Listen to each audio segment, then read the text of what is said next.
Hi everyone, this is Arvi Charanya. இது south first Tamil. உடைந்துவிடும் பிரிந்துவிடும் திமுக கூட்டணியிலிருந்து காங்கிரஸ் வெளியேறுது இப்படியான செய்திகள் வந்த நிலையில 28 இடங்கள் ஒரு ராஜ்யசபா அப்படின்னு திமுக காங்கிரஸ் கூட்டணி முடிவாயிருக்கு. திமுக காங்கிரஸ் கூட்டணியில விரிசல் விழாம அதை இழுத்து பிடிச்சதுல 3 பேருக்கு பங்கு இருக்கு. எப்படி சாத்தியமானது தொகுதி பங்கீடு, இதை பத்தி தான் இந்த வீடியோல பார்க்க போறோம். தேர்தல் நெருங்க திமுக காங்கிரஸ் கூட்டணி அமைய வாய்ப்பே இல்லை. ஏன்னா காங்கிரஸ்ல இருக்கக்கூடிய சில நிர்வாகிகள் திமுகவை சேர்ந்துறாங்க, திமுக மேல கடுமையான விமர்சனங்களை முன்வைக்கிறாங்க. இன்னும் சொல்லணும் அப்படின்னா திமுகவோட நலத்திட்டங்களையே அவங்க விமர்சனம் பண்றாங்க, ஸ்டாலினை விமர்சனம் பண்றாங்க. ஆனா மேலிடம் கண்டிக்கவே இல்லை அப்படின்னா என்ன அர்த்தம்? அப்ப மேலிடத்தோட அனுமதியோட தான் காங்கிரஸ் நிர்வாகிகள் திமுகவை சேர்ந்துறாங்க. எனவே வரக்கூடிய 2026 சட்டமன்ற தேர்தலில் திமுகவோட கூட்டணி போறத காங்கிரஸ் மேலிடமே விரும்பல, அவங்க தாவேக்காவோட கூட்டணி போறாங்க. இப்படியான பேச்சுக்கள் தொடர்ந்து வர ஆரம்பிச்சது. கிட்டத்தட்ட திமுக கூட்டணியில இருந்து காங்கிரஸ் வெளியேறுது அப்படிங்கிற செய்திகள் எல்லாம் வர ஆரம்பிச்சது. இந்த நிலையில காங்கிரஸ்ல இருக்கக்கூடிய பல நிர்வாகிகள் திமுகவோட நாங்க பேச்சுவார்த்தை நடத்துறோம், 2026 சட்டமன்ற தேர்தலையும் இந்த கூட்டணி தொடரும் அப்படிங்கறத தொடர்ந்து முன் வச்சுட்டு வந்தாங்க. குறிப்பா தமிழ்நாடு காங்கிரஸ் தலைவராக இருக்கக்கூடிய செல்வ பெருந்தகை பல முயற்சிகளை எடுத்தார். டெல்லி மேலிடத்துல போய் பேசினாரு. இங்க இருக்கக்கூடிய கள நிலவரம் என்ன, தாவேக்காவோட கூட்டணி போனா நம்மளால ஜெயிக்க முடியுமா, திமுகவோட போறதுனால நமக்கு என்ன பலம், மற்ற காங்கிரஸ் நிர்வாகிகள் என்ன நினைக்கிறாங்க, காங்கிரஸ் மூத்த தலைவர்கள் என்ன நினைக்கிறாங்க, திமுகவோட கூட்டணி பலம் எப்படி இருக்கு, திமுகவோட நம்ம கூட்டணி போவதன் அவசியம் என்ன, இப்படி பல விஷயங்கள் குறித்து அவர் டெல்லி மேலிடத்திட்ட பேசிட்டே வந்தாரு. செல்வ பெருந்தகை மாதிரி ப. சிதம்பரமும் திமுக கூட்டணியிலே தான் நம்ம தொடரணும், தேர்தல் நெருங்கக்கூடிய நிலையில நம்ம ஆட்சியில பங்கு அதிகாரத்துல பங்குன்னு பேசுறது, அதிகமான தொகுதிகள் அப்படின்னு பேசுறது, திமுகவை சீண்டக்கூடிய விதமா விமர்சனங்களை முன்வைப்பது, இது எல்லாமே கூட்டணியை பாதிக்கும். நம்ம தாவேக்காவோட கூட்டணி போக முடியாது. ஏன்னா அது நேற்று ஆரம்பித்த கட்சி, அவங்களோட வாக்கு வங்கி என்னங்கிறது தெரியாது, அவங்களுடைய பலவீனம் என்னங்கிறது தெரியாது. அதை நம்பி நம்ம எப்படி போறது? நம்ம திமுகவோட இருந்தாலும் கூட எம்எல்ஏக்கள் எம்பிக்கள் கிடைக்கலாம், ஆனா தாவேக்காவோட போனா நம்மளால ஜெயிக்க முடியுங்கிறதுக்கு என்ன உத்தரவாதம்? இப்படியான விஷயங்களை காங்கிரஸ்ல இருக்கக்கூடிய பல மூத்த தலைவர்கள் பேசியிருக்காங்க. குறிப்பா ப. சிதம்பரமும் இது குறித்து பேசினதா சொல்லப்பட்டது.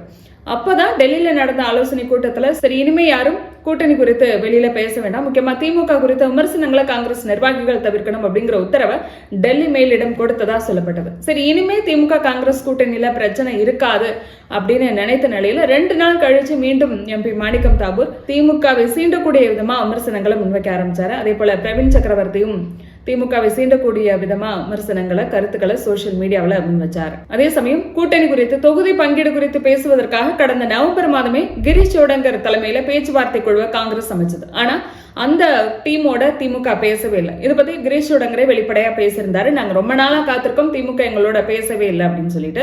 அதற்கு பிறகு தேர்தல் நெருங்கக்கூடிய நிலையில திமுக பேச்சுவார்த்தை குழு அமைத்தது. TR பாலு தலைமையில அந்த குழு அமைச்சாங்க. கிரீஷ் சோடங்கர் போய் பேசுறாரு. அப்ப 40 தொகுதிகளுக்கு மேல எங்களுக்கு வேணும் அப்படின்னு அந்த பேச்சுவார்த்தையில கிரீஷ் சோடங்கர் சொன்னதா சொல்லப்பட்டது. இந்த நிலையில செல்வ பெருந்தகை பெங்களூர் போறாரு. அகில இந்திய காங்கிரஸ் தலைவர் கார்கேவை மீட் பண்றாரு. அப்போ திமுக காங்கிரஸ் கூட்டணி தொடரணும், நம்ம எதுக்காக 2026 சட்டமன்ற தேர்தலையும் திமுக கூட்டணி வைக்கணும், இப்படியான பல விஷயங்கள் குறித்து அவர் பேசுறாரு. முக்கியமா இந்த கூட்டணி உடையணும் அப்படின்னு பல பேர் சதி செய்யறாங்க, அதுக்கு நம்ம இரையாகிடக்கூடாது, அதனால எப்படியாவது இந்த கூட்டணியை அமைக்கணும் அப்படிங்கிற விஷயத்த அவர் கார்கே கிட்ட முன்வைக்கிறாரு. கார்கே கிட்ட செல்வ பெருந்தகை பேசிட்டு அவர் செய்தியாளர்களை மீட் பண்ணும்போது கிட்டத்தட்ட திமுக காங்கிரஸ் கூட்டணி உறுதியாயிடுச்சு அப்படிங்கிற மாதிரி தான் செல்வ பெருந்தகையோட பேச்சும் இருந்தது.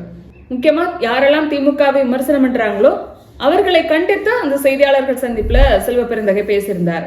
எங்களுக்கு என்ன தேவை அப்படிங்கறத தாயும் தந்தையுமா இருக்கக்கூடிய அகில இந்திய காங்கிரஸ் பார்த்துக்கும், தலைமையை மீறி இங்க யாரும் எதுவும் பேசக்கூடாது, எதுவும் பண்ணவும் முடியாது, தலைமையை மீறி இங்க யாருக்கும் அதிகாரம் கிடையாது அப்படின்னு அவர் பேசியிருந்தார். செல்வ பெருந்தகை கார்கேவை மீட் பண்ணி திமுக காங்கிரஸ் கூட்டணி குறித்து தொகுதி பங்கீடு குறித்து வலியுறுத்தின நிலையில திமுக தரப்புல இருந்தும் காங்கிரஸ் கிட்ட பேசுறாங்க. இங்க இருக்கக்கூடிய அரசியல் சூழல் என்ன, திமுக காங்கிரஸ் கூட்டணி எப்படி இருக்கு, யாரெல்லாம் சரி செய்யறாங்க, எவ்வளவு தொகுதிகளை கொடுக்க முடியும், திமுக கூட்டணியில யாரெல்லாம் இருக்காங்க, இன்னும் யாரெல்லாம் வராங்க, 2026 சட்டமன்ற தேர்தலை எப்படி அணுகணும், இப்படியான பல விஷயங்களை முக்கியமா TR பாலு மூலமா சோனியா காந்தி கிட்ட இங்க இருக்கக்கூடிய கள நிலவரம் குறித்து திமுக தலைமை தகவல் அனுப்புது. சோனியா காந்தியை பொறுத்த வரைக்கும் அவரு கலைஞர் காலத்தில இருந்தே இந்த கூட்டணியை பார்த்துட்டு வர்றதுனால சோனியா காந்தியை பொறுத்த வரைக்கும் திமுகவுடைய கூட்டணி போலாம் அப்படிங்கறதா அவரோட விருப்பம். அதே போல கார்கேவோட விருப்பமும் அதான். ராகுல் காந்தியை பொறுத்த வரைக்கும் தாவேக்காவோட நம்ம கூட்டணி போகணும் அப்படிங்கறது அவருடைய விருப்பம் அப்படின்னு சொல்லிட முடியாது. அதே சமயம் இங்க இருக்கக்கூடிய சில நிர்வாகிகள் திமுக நம்மளை அவமானப்படுத்துது, திமுக நம்மளை மதிக்க மாட்டேங்கிறாங்க அப்படிங்கறத சொல்றதுனால தொடர்ந்து அதை சொன்னதுனால திமுக மேல அவருக்கு ஒரு அதிருப்தி. அந்த அதிருப்தியில அவர் கூடுதல் இடங்களை எதிர்பார்க்கிறார். ராகுல் காந்தி கனிமொழி சந்திப்புல கூட எங்க கட்சிக்காரங்களை உங்க கட்சியில மதிக்க மாட்டேங்கிறாங்க, அவமானப்படுத்துறாங்க, இப்படியான விஷயங்கள், இப்படியான தகவல்கள் என் காதுக்கு வருது. அதனால காங்கிரஸை சீண்டக்கூடிய விதமா திமுக நிர்வாகிகள் பேசக்கூடாது அப்படின்னு ராகுல் காந்தி கனிமொழி கிட்ட சொன்னதா கூட ஒரு தகவல் அப்ப வந்தது. ஆனா எது எப்படியோ ராகுலை விடவும் திமுக கூட்டணியில உறுதியா இருந்தது சோனியாவும் கார்கேவும் தான். இந்த நிலையில சோனியா காந்தியை பொறுத்த வரைக்கும் திமுக கூட்டணி தொடர்பான விஷயங்கள், தொகுதி பங்கீடு போன்ற விவகாரங்களை கார்கேவே இனி பார்த்துப்பாரு அப்படின்னு சோனியா காந்தி முடிவெடுத்த நிலையில தான் கார்கே உடனடியா யாரை அனுப்புறாரு அப்படின்னா சிதம்பரத்தை அனுப்புறாரு. சிதம்பரத்தை அவர் அனுப்புவதற்கு முக்கிய காரணம் திமுகவோட அவர் நெருக்கமானவர். இங்க இருக்கக்கூடிய அரசியல் சூழல் அவருக்கு தெரியும். திமுக காங்கிரஸ் கூட்டணி உடையாம அவரால் பார்த்துக்க முடியும். இரண்டு பக்கமும் விரிசல் விழாத அளவுக்கு பேசக்கூடிய வகையில ஒரு சாமர்த்தியமான ஆள் தான் சிதம்பரம். அதனால அவரை தான் இதுக்கு சரியான சாய்ஸ் அப்படின்னு சொல்லி கார்கே சிதம்பரத்தை அனுப்புறாரு. மறுபடியும் அவங்க கிரீஷ் சோடங்கரை அனுப்பாததற்கு ஒரு முக்கிய காரணம் கேசி வேணுகோபால் ஸ்டாலினை மீட் பண்றாரு. கிரீஷ் சோடங்கர் பேசியதற்கு பிறகு கேசி வேணுகோபால் ஸ்டாலினை மீட் பண்ணி திமுக காங்கிரஸ் கூட்டணி தொகுதி பங்கீடு குறித்து பேசுறாரு. அப்போ பேசிட்டு போன பிறகு கிரீஷ் சோடங்கர் தரப்போ இனிமே அதிகாரப்பூர்வமா அந்த பேச்சுவார்த்தையில ஈடுபடுவாங்க அப்படின்னு சொல்லப்பட்டது. அப்ப கிரீஷ் சோடங்கர் திமுக பேச்சுவார்த்தை குழு கிட்ட பேசுறாரு. அப்ப வழக்கம் போலவே அவங்க 41 தொகுதிகள் இல்லைனாலும் கூட 36, 35 தொகுதிகளாவது எங்களுக்கு வேணும் அப்படின்னு பேசுறாங்க. பேசிட்டு அவர் செய்தியாளர்களை மீட் பண்றாரு. அப்ப மீட் பண்ணும்போது திமுக கொடுக்கக்கூடிய 25 தொகுதிகளை எங்களால ஏற்க முடியாது, அதே சமயம் தாவேகாவுக்கு ஒரு பெரிய வரவேற்பு இருக்கு, இளைஞர்கள் மத்தியில விஜய்க்கு வரவேற்பு இருக்கு, அவங்க எங்க கட்சியை மதிக்கிறாங்க, ராகுல் காந்திய மதிக்கிறாங்க அப்படிலாம் சொல்லி பேசுறாரு. அப்ப திமுகவோட கூட்டணி பேசியவர் செய்தியாளர்கள் சந்திப்புல தாவேகாவை பாராட்டக்கூடிய விதமா, விஜய பாராட்டக்கூடிய விதமா பேசினது திமுகவுக்கு ஒரு அதிருப்தியை ஏற்படுத்தினது. இந்த நிலையில தான் மறுபடியும் கிரீஷ் சோடங்கர் பேசினா நல்லா இருக்காது அப்படிங்கிற முடிவுக்கு டெல்லி மேலிடம் வந்தது. அதற்கு பிறகுதான் செல்வ பெருந்தகை எப்படியாவது இந்த கூட்டணியை நம்ம தொடரணும் அப்படின்னு முயற்சி எடுத்து அவர் டெல்லி மேலிடத்துக்கிட்ட பேசி, அதே போல திமுக தரப்புல இருந்தும் டெல்லி மேலிடத்துக்கிட்ட பேசி கார்கே மூலமா சிதம்பரத்தை அனுப்புறாங்க. முக ஸ்டாலின் சிதம்பரம் சந்திப்பு நடக்குது. ஆட்சி அதிகாரத்துல பங்கு தர முடியாது, அதே போல அதிகமான இடங்கள் எங்களால கொடுக்க முடியாது. ஏன்னா திமுக கூட்டணியில நிறைய கட்சிகள் இருக்கு, புதிய கட்சிகளும் வர இருக்கு. சொல்ல போனா 2026 சட்டமன்ற தேர்தலில் தேமுதிக புதிதா இணைஞ்சிருக்கு. அதே போல மக்கள் நீதி மையமும் புதிதா இணைஞ்சிருக்கு. 2024 நாடாளுமன்ற தேர்தலில் அவங்க இணைந்திருந்தாலும் முதன்முறையா திமுகவோட சேர்ந்து அவங்களும் சட்டமன்ற தேர்தலை எதிர்கொள்றாங்க.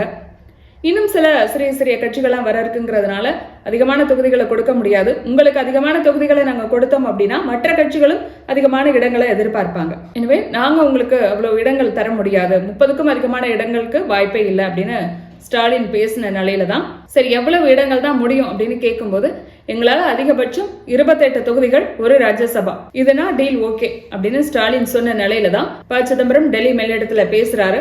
அப்பவே கிட்டத்தட்ட திமுக காங்கிரஸ் கூட்டணி உறுதியாயிடுச்சு அப்படிங்கிற தகவல்கள் வர ஆரம்பிச்சது. காங்கிரஸ் நிர்வாகிகள் இதை கொண்டாட ஆரம்பிச்சாங்க. ஒரு கட்டத்துல ஊடகங்கள்ல பேசின காங்கிரஸ் மூத்த தலைவர் கோபண்ணா 140 ஆண்டு கால பேரியக்கம் தாவேகாவோட கூட்டணியா அப்படிங்கறது எங்களுக்கு ஒரு மன உளைச்சலை ஏற்படுத்தினது. இந்த கூட்டணியை ஏற்படுத்துவதற்கு சில பேர் சதி பண்ணாங்க. ஆனா அந்த சதியெல்லாம் முறியடிச்சு இன்னைக்கு திமுக கூட்டணியை தொடரக்கூடிய விதமா ஸ்டாலினை சந்தித்து சிதம்பரம் பேசியிருக்காரு. அவரை நான் பாராட்டுறேன். எங்களுக்கு இது பெரிய மகிழ்ச்சியை கொடுத்திருக்கு. நாங்க ரொம்ப நாளா மன உளைச்சல்ல இருந்தோம். தாவேகாவோட கூட்டணிங்கிறது தற்கொலைக்கு சமம் அப்படின்னு அவர் பேசியிருந்தாரு. அவர் மட்டும் இல்ல, காங்கிரஸ்ல இருக்கக்கூடிய பல நிர்வாகிகளும் இதை கொண்டாட ஆரம்பிச்சாங்க. கிட்டத்தட்ட இந்த கூட்டணி முடிவாயிருச்சு அப்படின்னு சொல்லி கொண்டாட ஆரம்பிச்சாங்க. அதே போல திமுக தரப்புல இருந்தும் இதுக்கு வரவேற்பு இருந்தது. ஏன்னா ஒருவேளை திமுக காங்கிரஸ் கூட்டணி உடையுது அப்படின்னா திமுகவுக்கு நிச்சயம் அது பின்னடைவை ஏற்படுத்தலாம். தென் மாவட்டங்கள்ல திமுக ஸ்கோர் பண்ணுவதற்கு முக்கிய காரணம் காங்கிரஸ் தான். எனவே காங்கிரஸ் வெளியேறும் போது அப்ப அந்த தொகுதிகளில் திமுகவுக்கு அது பின்னடைவாக மாறும். இப்படியான விமர்சனங்களும் முன்வைக்கப்பட்டது. எனவே திமுக காங்கிரஸ் கூட்டணி அமைந்ததுல திமுகவினரும் தங்களோட மகிழ்ச்சியை வெளிப்படுத்தினாங்க. 2011 63 தொகுதிகள், 2016 41 தொகுதிகள், 2021 25 தொகுதிகள் அப்படின்னு படிப்படியா காங்கிரஸோட சீட் அப்படிங்கிறது குறைஞ்ச நிலையில 2026 காங்கிரஸ்க்கு கூடுதலா 3 தொகுதிகளை திமுக கொடுத்திருக்கு. அந்த வகையில 28 சட்டமன்ற தொகுதிகள், ஒரு ராஜ்யசபா அப்படின்னு திமுக காங்கிரஸ் இடையில தொகுதி பங்கீடு முடிவாயிருக்கு. எனவே இந்த கூட்டணி தொகுதி பங்கீடு இறுதி செய்யப்பட்டதுல இந்த கூட்டணியில விரிசல் விழாம இழுத்து பிடிச்சதுல முக்கியமா 3 பேருக்கு பங்கு இருக்கு. அதுல ஒருவர் செல்வ பெருந்தகை, இன்னொருவர் சிதம்பரம், முக்கியமா அகில இந்திய காங்கிரஸ் தலைவர் கார்கே.